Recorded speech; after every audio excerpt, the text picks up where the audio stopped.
लहान मुलाला जुलाब झाले की तुम्ही फक्त जुलाब थांबवण्याचं औषध देता का? जर तुमचं उत्तर हो असेल तर हा व्हिडिओ तुमच्यासाठी महत्वाचा आहे. कारण जुलाबमध्ये सर्वात मोठा धोका जुलाब होण्याचा नसतो, तर शरीरातील पाणी आणि क्षार कमी होऊन त्यामुळे होणाऱ्या डिहायड्रेशनचा असतो. म्हणूनच मुलाला जुलाब झाले की फक्त औषध देऊन थांबू नका.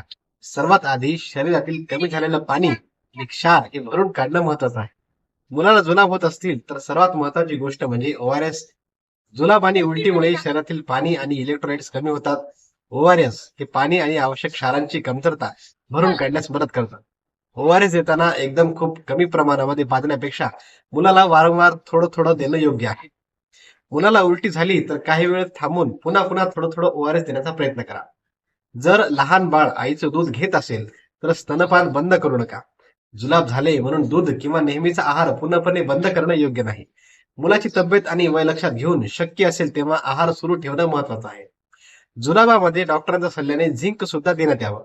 झिंकमुळे जुलाबाचा कालावधी आणि तीव्रता दोन्ही कमी होण्यास मदत होते.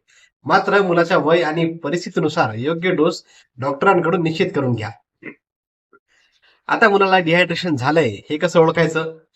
मूल नेहमीपेक्षा खूप सुस्त दिसत असेल, पाणी किंवा द्रव पदार्थ घ्यायला तयार नसेल, डोळे खोल गेलेले दिसत असतील, खूप तहान लागलेली असेल, युरिन कमी होत असेल किंवा मुलाची अवस्था ही झपाट्याने बिघडत असेल, तर वेळ न घालवता डॉक्टरांकडे त्वरित जा.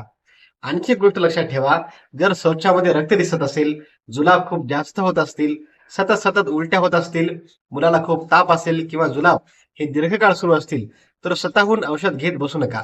डॉक्टरांचा सल्ला जरूर घ्या. आणि पालकांनी एक मोठी चूक टाळायची.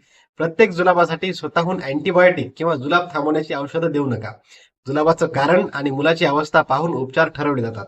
म्हणून मुलाला जुलाब झाले की हे लक्षात ठेवा की फक्त जुलाब थांबवणं हा उद्देश नाही, तर मुलाचं शरीर डिहायड्रेशन पासून सुरक्षित ठेवणं हे सर्वात महत्वाचं आहे.